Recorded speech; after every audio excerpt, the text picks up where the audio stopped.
¿Cómo está? Inicia temas del día. De inmediato repasamos nuestra pregunta en Twitter, encabezada por esta reflexión: que el gobierno de Nicolás Maduro cerró a niños para amedrentar a sus padres, que en las calles de Venezuela reina el caos, que el chavismo ya no tiene pueblo, que la oposición no es libre de manifestarse.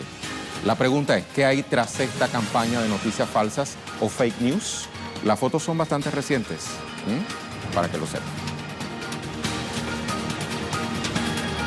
El pueblo venezolano y la Fuerza Armada Nacional Bolivariana continúan movilizándose en apoyo al presidente Nicolás Maduro. Este miércoles, por ejemplo, realizan ejercicios cívico-militares en conmemoración del bicentenario del Congreso de Angostura. Por otra parte, el Poder Judicial acordó medidas cautelares contra el diputado Juan Guaidó ante las investigaciones que adelanta la Fiscalía General.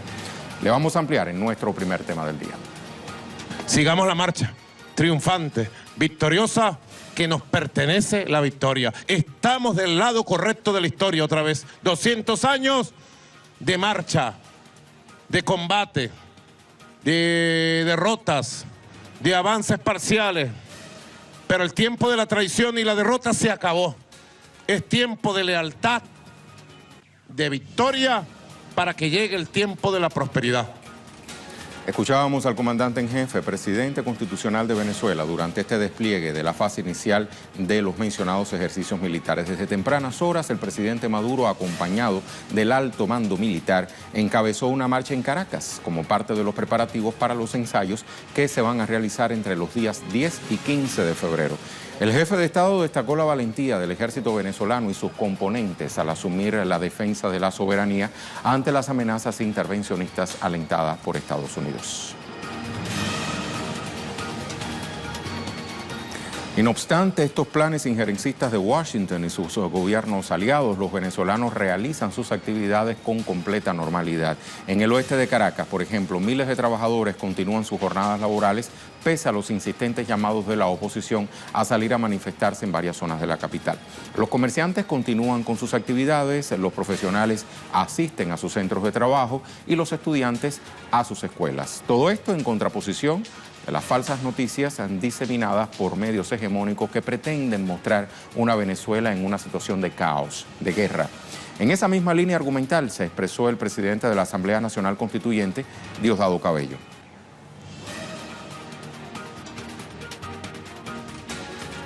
En los grandes medios, que tenemos a los niños secuestrados, que en Venezuela tenemos a los niños secuestrados para que los padres no hablen. Es la perversión ante aquellos que no pueden por los votos, quieren imponerse por cualquier vía, por la mentira, por la manipulación y ahora por la fuerza. Luis Tavera nos tiene los pormenores. Te saludo, Luis. ¿Cómo avanza esta jornada de miércoles en Venezuela? ¿Dónde te encuentras específicamente?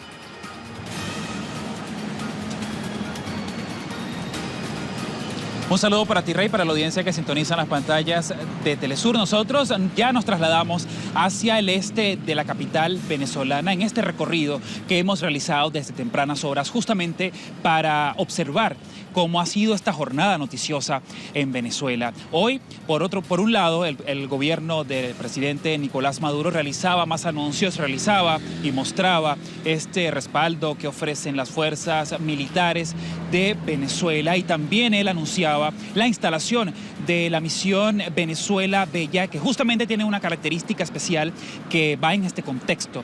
Esta misión fue creada para recuperar aquellos espacios que aún sufren los destrozos de las guarimbas de los años pasados, de las guarimbas del 2017, que dejaron grandes destrozos en lugares emblemáticos y también en lugares culturales. Y esta misión justamente busca eso. Además de embellecer todas las ciudades del país, justamente se va a enfocar en recuperar estos espacios que los grupos violentos liderados por la oposición en el 2017 causaron grandes daños y destrozos.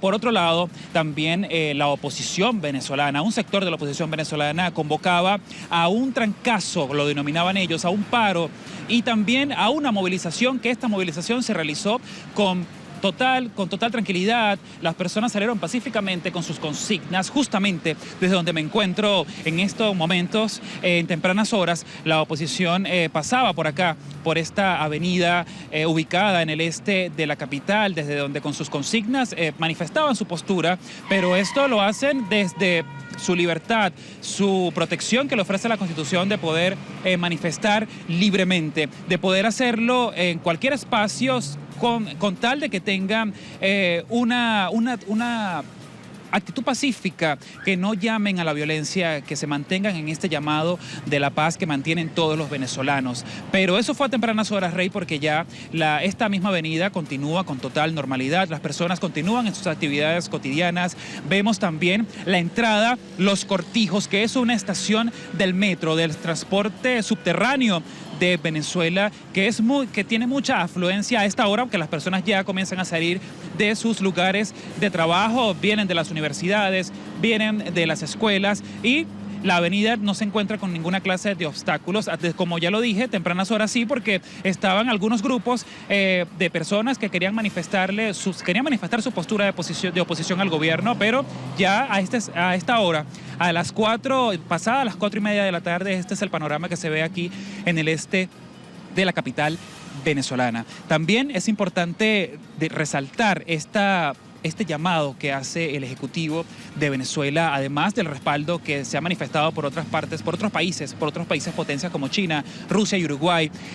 A propósito de este país, México también ha convocado a un foro, a una organización internacional para poner sobre la mesa el diálogo como solución entre las partes políticas de Venezuela. Además, el poder popular, el ciudadano común y corriente, Rey, manifiesta su necesidad de que se mantenga como se ha mantenido la capital, que se ha mantenido el país en estos últimos días, que las partes políticas puedan realizar sus manifestaciones, pero que lo hagan en el marco de la paz y en el marco de la Constitución. También hacen un llamado a esos países, específicamente al gobierno de los Estados Unidos, a no interferir en los asuntos, a no interferir en los logros democráticos que ha logrado Venezuela. Y hacen justamente mención a esta posición o a esta acción que ha encabezado el diputado Juan Guaidó de autoproclamarse presidente de la República, aupado por gobiernos de la ultraderecha. Ellos dicen y están conscientes de que esto se realiza fuera del marco constitucional y que es necesario respetar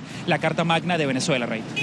Muchísimas gracias, Luis, por toda esta información. Hasta muy pronto. Luis Tavera, directamente desde Caracas, Venezuela. Como le adelantábamos, el Poder Judicial venezolano dictaminó una serie de medidas cautelares contra Juan Guaidó, diputado de la Asamblea Nacional, en desacato ante las investigaciones que emprende la Fiscalía General al dirigente opositor. Así lo reveló el presidente de la máxima instancia judicial, magistrado Michael Moreno, quien explicó que el Tribunal Supremo de Justicia aprobó la solicitud realizada por el Ministerio Público contra este diputado. Moreno añadió que estas medidas incluían la prohibición de la salida del país al diputado hasta la conclusión de la investigación por parte del Poder Ciudadano y el congelamiento de sus cuentas y fondos.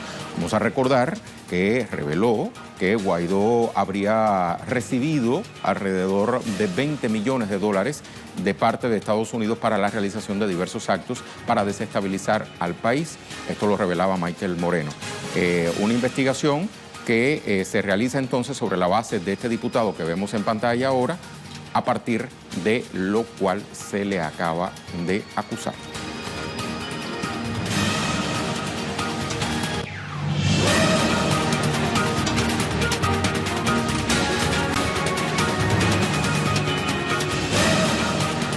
Y aquí tenemos la pregunta del día sobre la base de comentarios de calle y de medios. El gobierno de Nicolás Maduro se roba niños para amedrentar a sus padres, que en las calles de Venezuela reina el caos, que el chavismo ya no tiene pueblo, que la oposición no es libre de manifestarse. Bueno, ¿qué hay tras esta campaña de noticias falsas o fake news, como se le conoce en inglés? Opine. Nuestra imagen del día hoy nos lleva a España. Alrededor de 2.000 taxistas se han movilizado en la 9ª jornada de paros indefinidos en Madrid específicamente. Le reclaman al gobierno una regularización de la actividad del transporte urbano. Aquí están las imágenes, son chalecos igual de amarillos que el de los franceses, los gilets jaunes, como se dice en la nación gala, pero estos son en España. otra nación de la Unión Europea. Con ellas nos vamos a la pausa.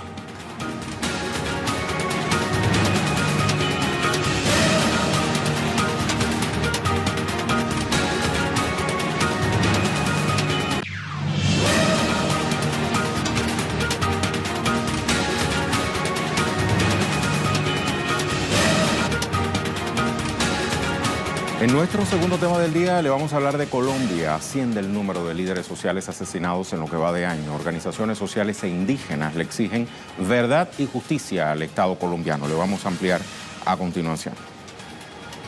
En las últimas 48 horas se conoció de la muerte de Dilio Corpus Guetio, de 44 años. Fue asesinado en el departamento del Cauca, en la vereda Santa Bárbara, zona rural del municipio Suárez. Guetio formaba parte de la Asociación Campesina Azocordillera, filial Fensuagro del Cauca, y era miembro de la Guardia Campesina. También se conoció del asesinato de José Yair Orozco, de 52 años. Él formaba parte de la Junta de Vivienda Comunitaria en el departamento Valle del Cauca, barrio San Fernando, municipio Catargo. Todo esto sucede en un contexto de militarización y el llamado de la ONU sobre las garantías de seguridad que el gobierno debe proporcionarles a los líderes sociales.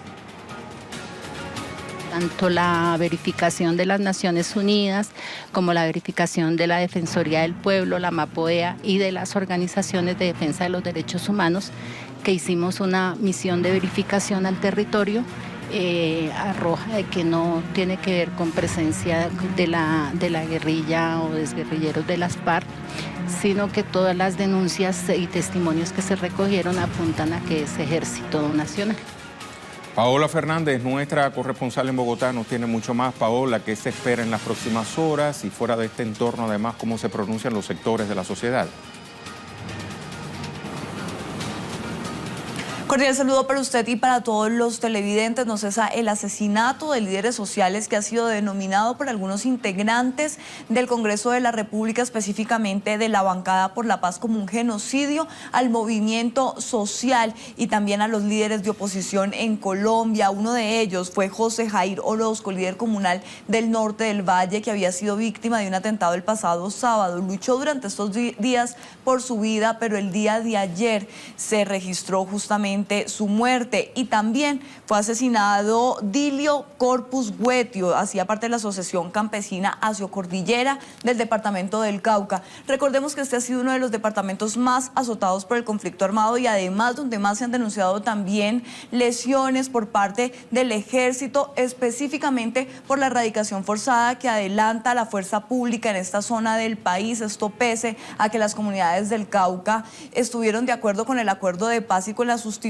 concertada de cultivos de uso ilícito. Justamente este líder hacía parte de este grupo de campesinos que lideraba esta concertación, que buscaban esta concertación entre la comunidad y el Estado colombiano.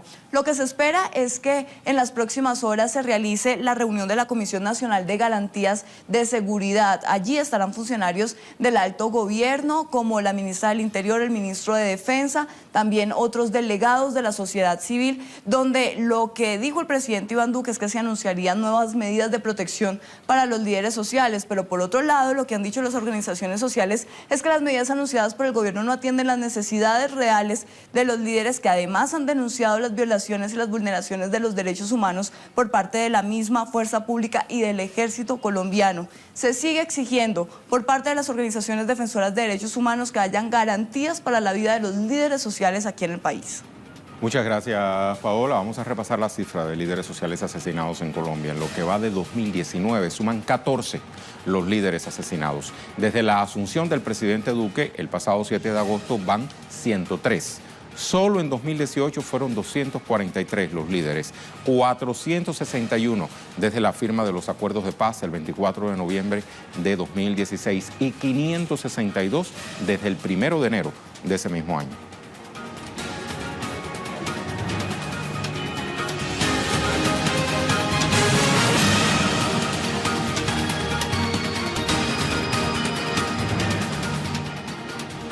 Le hablamos ahora de otros temas que también son noticia durante esta jornada de miércoles. Revisamos las cuentas Twitter de nuestros corresponsales. Vamos a comenzar con esta, la de Mateo Grille. El gobierno uruguayo convocó a países y organismos internacionales que apuesten al diálogo en Venezuela a una conferencia listo para trabajar con quienes apuesten.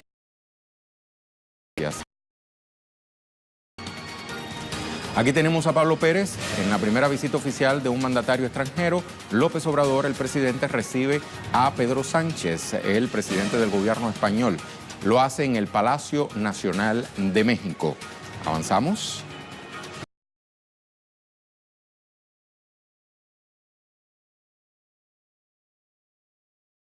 De prisión y despida los restos. Vamos a escuchar. Saludos, abrimos conexión desde la ciudad de Sao Paulo ante un nuevo episodio sobre la prisión de Luis Ignacio Lula da Silva. Durante ayer, la defensa de Lula emitió un pedido para que sea liberado Lula para participar del velorio y también del entierro de su hermano Babá, Genibaldo da Silva, que falleció a los 79 años a causa de un cáncer.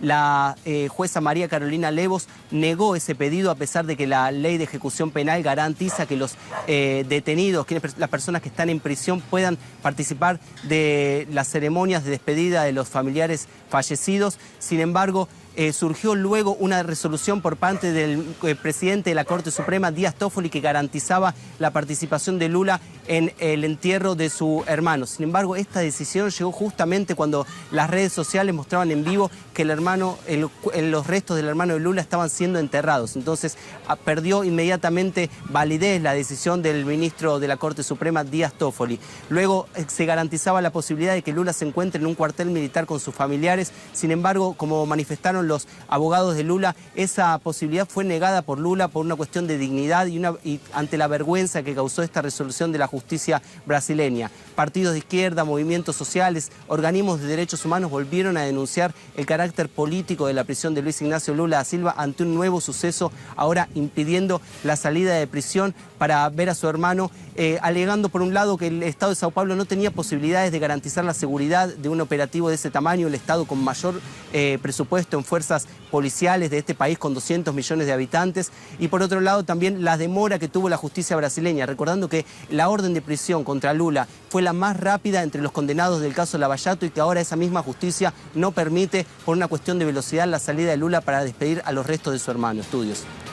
Muchas gracias a Nacho, contrastes de la justicia brasileña. André Vieira, continúa en Brumadinho las labores de rescate luego que se rompió una represa el pasado viernes. Hoy, nuevos cuerpos fueron encontrados y el número será actualizado esta noche.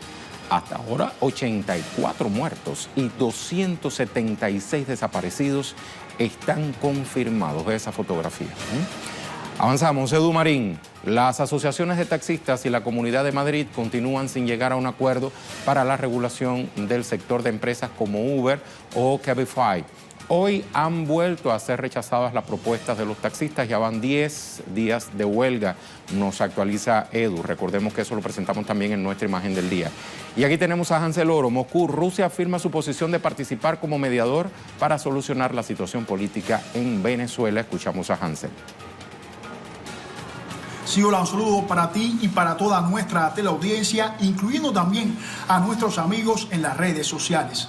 Rusia está dispuesta a la creación de un mecanismo, de un formato internacional para facilitar estas conversaciones entre la oposición y el gobierno de Venezuela. Precisamente esto lo hizo saber el canciller de Rusia, Sergei Lavrov, también llamando a que la oposición cese en estos ultimátums al gobierno, jugando con la estrategia de Washington, factores externos que están rodeando y mediando toda la situación política interna en Venezuela, pero también con estos enfoques destructivos, llamando desde el punto de vista a la intervención militar como una de las cartas también a jugar en la mesa del consejero de seguridad de los Estados Unidos, John Bolton. Así ha expresado el propio canciller ruso Sergei Lavrov, pronunciándose de estos actos de pretender una intervención militar en Venezuela, que de caso de realizarse, esto sin duda conduciría a consecuencias extremadamente negativas, no solamente para Venezuela, sino también para los países vecinos de esa región latinoamericana. Así también el propio ministro de Asuntos Exteriores hacía referencia de que es necesario necesario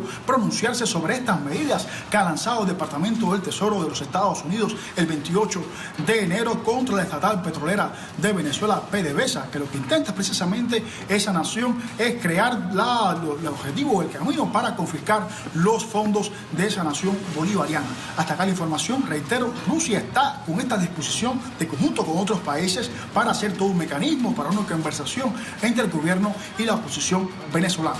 Adelante.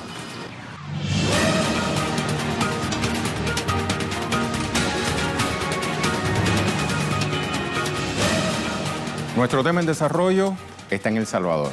Entra en su recta final la campaña de cara a los comicios presidenciales de este domingo 4 de febrero. Jorge Gestoso, nuestro enviado especial a ese país centroamericano, nos tiene todos los pormenores. Te saludo, Jorge. Cuéntanos cómo está El Salvador. El Salvador está ventoso, te digo, Rey, pero en calma, en paz. En este momento y a esta hora y a lo largo de todo el día ya ha comenzado el traslado de observadores internacionales al interior del país. En total habrá unos 4.500 observadores, 2.500 nacionales, 2.000 internacionales. Y un tema también interesante, Rey, que el director del Tribunal Supremo Electoral, de alguna forma extraoficialmente, está comentando de que él percibe la posibilidad de una segunda vuelta electoral. Aquí había la percepción de que esto podía definirse el domingo 3, como tú hacías referencia, en una sola vuelta. También el presidente del Tribunal Supremo Electoral está hablando que en realidad son 3 los candidatos con posibilidades. Está hablando del candidato de un partido que se llama Gana.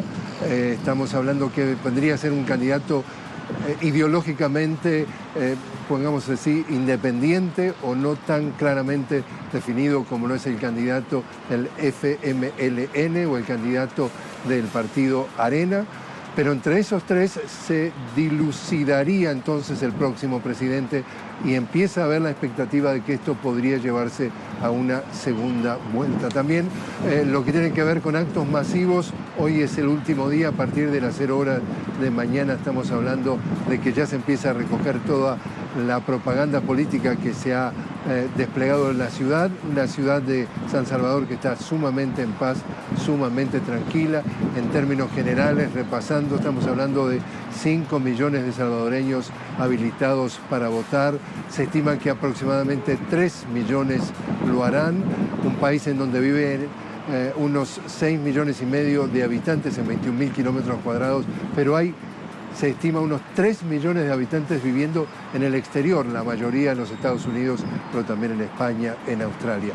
El tema es 15 años en corridos, es decir, que se puede extender hasta 20 si contamos la presidencia de Alfredo Cristiani del partido Arena, un partido de extrema derecha, un partido en donde se caracterizó por elementos muy duros, donde se registraron escuadrones de la muerte, desapariciones forzadas, en definitiva manejado por un aparato militar muy importante, y los últimos 10 años por el partido opositor, por el Frente Faramundo Martí para la Liberación Nacional, un partido progresista en donde se registraron importantes avances, logros en cuanto a tema de asistencia social, de desarrollo social. La pobreza se redujo significativamente, pero como dice el candidato justamente del FMLN, que estamos hablando de Hugo Martínez, dice, se logró mucho, pero el camino por delante es aún más importante. Y te cuento, Rey, para terminar, que precisamente esta noche, en un segmento que estaremos dedicando de aquí hasta el domingo, justamente de El Salvador, estaremos conversando en exclusiva con el candidato del FMLN, Hugo Martínez, durante esa media hora del programa. Así que te invito a ti y a toda la audiencia de Telesur a que nos acompañe. Excelente, Jorge. Muchísimas gracias. Ya lo sabe, este domingo 3 de febrero hay elecciones presidenciales en El Salvador. Jorge Gestoso y todo un equipo de Telesur están presentes para darle todos los detalles de este acontecimiento comicial. Gracias, Jorge, una vez más. Hasta muy pronto. Jorge Gestoso, nuestro enviado especial a San Salvador. Y bueno, vamos ahora a repasar la pregunta en Twitter. Tenemos respuestas.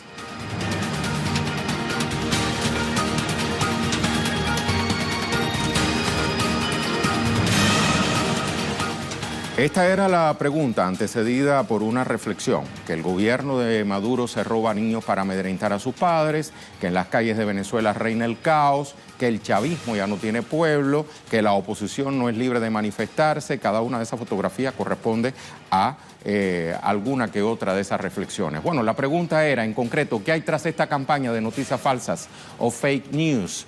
Vamos a revisar respuestas. Esta de la educación en los Arabos. Esas fake news buscan que la opinión pública se lleve una idea tergiversada de la realidad venezolana para quitarle credibilidad al gobierno democráticamente electo de Nicolás Maduro y para poder justificar que los gobiernos lacayos de Estados Unidos apoyen una intervención militar. Muchas gracias. Tenemos esta de Edwin. Dice, es evidente el desespero imperial. Lo demuestra con la ejecución del mismo guión aplicado en Libia, Afganistán, Siria, Irak, entre otros. Quieren balcanizarnos, dice este venezolano. Siembran zozobra con esta fake news. Pero aquí hay un pueblo que defiende su soberanía y que trabaja por su país. Muchas gracias. Tenemos la tercera. Leonardo. Está en marcha el plan de invadir al pueblo de Venezuela a través del gobierno de Estados Unidos. Aquí hay bastantes montañas para defender el suelo sagrado de Venezuela ante los ataques de la canalla internacional. Gracias también a Leonardo. Y por último, esta de Kenia dice, en marcha el golpe de Estado contra Venezuela. Esa es la única razón de esos comentarios que aparecen en las reflexiones antes esbozadas. Muchísimas gracias también a Kenia por su participación. Le vamos a dejar con el video web del día, producciones audiovisuales que puede conseguir compiladas en la cuenta en Facebook de Telesur. Hoy le mostramos unos particulares nadadores de China que se sumergen en aguas heladas con temperaturas que llegan hasta menos 10 grados. Esta práctica la desean convertir en una tradición en el gigante asiático, muy al estilo de los rusos. Con esas imágenes nos vamos por hoy. A usted muchísimas gracias por estar con Temas.